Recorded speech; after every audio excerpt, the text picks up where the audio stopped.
শীতের দিনে রাত্রিবেলা ভাত ফ্রাই খেতে আমার তো দারুণ লাগে।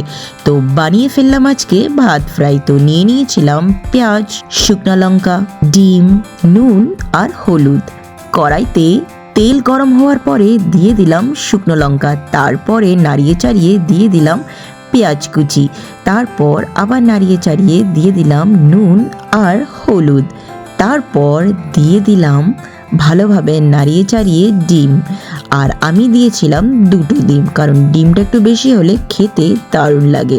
তারপরে দিয়ে দিলাম লেফট ওভার ভাতটা, আর এই ভাতটা ছিল দুপুরের করার।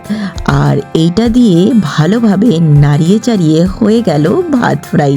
আমার তো দারুণ লাগে। আপনাদের কাদের কাদের ভালো লাগে নিশ্চয়ই কিন্তু কমেন্ট করে জানাবেন। খেতে কিন্তু দারুণ হয়েছিল।